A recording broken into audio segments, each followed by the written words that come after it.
دیکھیں آج ہم شادی بیاہ کے موقع پر آج ہماری شادیاں ہمارے بچوں کی ہوتی ہیں تو جب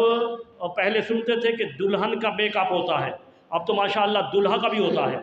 اور وہ شروع ہو جاتا ہے 2-3 گھنٹے پہلے۔ 2-3 گھنٹے جب دلہا دلہن جس دن انہوں نے ایک نئی زندگی کو اپنانا ہے، ان کا نکاح ہونا ہے، ان کی رخصتی ہونی ہے، انہیں تو چاہیے تھا کہ وہ مسجد میں آ کر اللہ کی عبادت اور عیادت کرتے، مگر جب ہمارے معاشرے کے اندر آج شادیاں ہو رہی ہیں تو شادی والے دن انہیں نماز پڑھنا جو ہے وہ ان کے لیے درست نہیں ہے، اس وجہ سے کہ اگر دولہا صاحب نے اور دلہن صاحبہ نے اگر نماز کے لیے وضو کیا تو وہ لاکھ روپے کا میک اپ تو ختم ہو گیا۔ تو لہٰذا فیصلہ کیا جاتا ہے کہ نہیں، اس جو میک اپ کیا ہے اس میک اپ کو بچانے کے لیے نماز چھوڑ دی، اگرچہ ہم یہ نئی زندگی میں جا رہے ہیں اور آگے یہ نئی زندگی ہمارے لیے عذاب بن جائے اور چاہے ہم جہنم رسید ہو جائیں، لیکن ہم نماز نہیں پڑھیں گے اس لیے کہ میک اپ خراب ہوتا ہے۔ آج فلاں مقام پر اتنے گز کا جھنڈا بنایا ہے میلاد النبی کی خوشی میں، اتنا ہزاروں گز جو ہے اس سال وہ جھنڈیوں پر فلاں علاقے کے لوگوں نے تنظیم بنا کر اتنے گز کپڑا خرید لیا اور اس کو جھنڈیاں بنا لی۔ ارے ہر سال یہ عمل بڑھتا جا رہا ہے، لیکن مجھے اس بات کی کٹھن یہ آتی ہے کہ جب ہم اس حضور علیہ السلام کی ولادت با سعادت پر یہ خوشی مناتے ہیں اور خوشی میں ہم کہتے ہیں کہ اس قدر ہم میلاد پر اس قدر ہم خرچ کر رہے ہیں اور کپڑا وغیرہ ہم خرچ کر رہے ہیں اور ہر سال ہمارا بڑھتا جا رہا ہے، تو کبھی سوچتا ہوں کہ پھر ہمارے معاشرے کے اندر دوسری طرف ہمیں خیال کیوں نہیں آتا کہ جب ہمارے میلاد النبی یا دیگر تقریبات کے اندر ان بینروں پر جھنڈیوں پر کپڑا بڑھتا جا رہا ہے تو ہمارے گھروں کے اندر ہماری خواتین کے لباس کا کپڑا کم کیوں ہوتا جا رہا ہے؟ کبھی اس بات کو سوچا؟ ذرا سوچیں کہ اگر حضور سے محبت کرتے ہیں، اللہ سے محبت کرتے ہیں، کرنی چاہیے، نہیں کریں گے تو ہمارے لیے وبال ہے، جہنمی بن جائیں گے۔ اگر حضور علیہ السلام سے محبت ہے تو آقا علیہ السلام کے مشن سے بھی محبت کرنی۔ حضور علیہ السلام نے فرمایا کہ جب مردوں کے فیصلے عورتیں کرنے لگیں تو چاہیے کہ وہ مرد مر جائیں، وہ زیر زمین چلے جائیں۔ آپس کا مشورہ اپنی جگہ پر ہوتا ہے، لیکن اگر شادی بیاہ کے موقع پر سارے فیصلے، فیشن کے فیصلے اور ہر چیز کے فیصلے عورتیں کریں تو پھر تو مرد کا کیا فرض؟ جنہیں اللہ نے حاکم بنایا ہے، اللہ نے انہیں عقل سلیم عطا کیا، عورت کو علم ہے لیکن علم مرد کی طرح نہیں، علم ناقص عطا کیا، اس وجہ سے انہیں کبھی نبی نہیں بنایا، رسول نہیں بنایا۔ اس وجہ سے جس وقت بھی اپنے گھر کے اندر ہم بگاڑ دیکھیں، اگر اپنے آپ کو، اپنی اولاد کو، اپنے گھر والوں کو جہنم سے بچانا چاہتے ہیں تو ہر اس چیز کو دور کرنا ہوگا جو شریعت کے خلاف۔ ہمارے اندر وہ کون سی برائی نہیں جو سابقہ کسی ایک امت میں ہوتی تھی، اللہ تبارک و تعالیٰ اس امت کو مٹا دیتا تھا۔ اب ساری امتوں کی برائیوں کو جمع کریں، وہ ساری کی ساری برائیاں آج ہمارے اندر موجود ہیں، لیکن یہ اللہ رب العزت کا فضل ہے، اس کا کرم ہے، اس نے اپنے حبیب صلی اللہ علیہ وسلم کو مبعوث کیا اور اس کا یہ حبیب ہے، اس کے محابے سے، اس کے صدقے سے، اس کے وسیلے سے آج اگر ہم گناہ کریں تو ہماری پیشانیوں پر نہیں لکھا جاتا۔ علیہ السلام نے فرمایا کہ الکذب یہلک، یہ جو جھوٹ ہے نا یہ ہلاک کرتا ہے، الصدق ینجی، سچائی جو ہے وہ نجات دیتی ہے۔ لیکن آج تو ہم اپنے بچوں کو بھی گھر کے اندر کسی نے آنا ہو اور اس سے ہم نہیں ملنا چاہتے تو اب چھوٹے بچے کو بھی ہم کہتے ہیں کہ جاؤ ان کو بول دو کہ بابا گھر پر نہیں ہے۔ وہ بچہ جس کی تربیت صدق سے کرنی تھی، خود بھی جھوٹ نہیں بولنا، بچوں کو بھی نہیں بلانا، تو اب ہمارے حالت، ہمارے طریقہ کار کہ ان کو بول دو۔ ہمارے معاشرے کا بگاڑ یہ ہے کہ ہم طرح طرح کی برائیوں کے اندر مبتلا ہیں، ہم اللہ رب العزت کی بارگاہ میں سرخرو جبھی ہوں گے جب اللہ رب العزت اور اس کے پیارے حبیب صلی اللہ علیہ وسلم کی پیروی کریں گے۔ اگر آج ہم گناہ کریں تو ہمارے دروازوں پر نہیں لکھا جاتا۔ آج اگر ہم گناہ کریں تو سابقہ امتوں کی طرح ہماری شکلوں کو مسخ نہیں کیا جاتا۔ وہ جو بندر بنا دیے جاتے تھے، شکلیں بگاڑ دی جاتی تھی، یہ آج اللہ کا کرم، اللہ کا فضل، جبکہ ہمارے اندر وہ ساری برائیاں موجود ہیں۔ رسول کریم اما بعد فاعوذ باللہ من الشیطان الرجیم بسم اللہ الرحمن الرحیم ان الذین آمنوا وعملوا الصالحات اولئک هم خیر البریہ۔ صدق اللہ العظیم۔ رب اشرح لی صدری ویسر لی امری واحلل عقدۃ من لسانی یفقہوا قولی۔ صلاۃ و سلام علیک یا سیدی یا رسول اللہ۔ حمد و صلات پر مشتمل مختصر ترین خطبہ کے بعد نہایت ہی واجب الاحترام معزز و محترم سامعین کرام، عزیزان گرامی قدر، اللہ رب العزت کے فضل و کرم سے، اس کی دی ہوئی توفیق سے آپ احباب کے سامنے قرآن مجید فرقان حمید سے ایک آیہ کریمہ تلاوت کرنے کا شرف حاصل کیا ہے۔ دعا گو ہوں کہ اللہ تبارک و تعالی مجھ بندہ ناچیز کو حق اور سچ کہنے کی توفیق عطا فرمائے اور ہمیں عمل کی توفیق عطا فرمائے۔ اللہ رب العزت نے ارشاد فرمایا ان الذین آمنوا وعملوا الصالحات،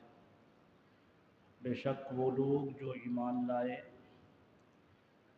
اور نیک عمل کیے، اولئک ہم خیر البریہ، یہی وہ لوگ ہیں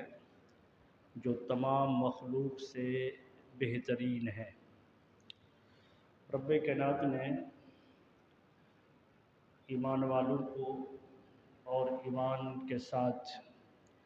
اعمال صالحات سے متصف لوگوں کو تمام لوگوں سے بہترین لوگ قرار دیا ہے۔ اس سے پچھلی آیت کریمہ کے اندر رب کائنات نے تمام مخلوق میں بدترین مخلوق انہیں کہا ہے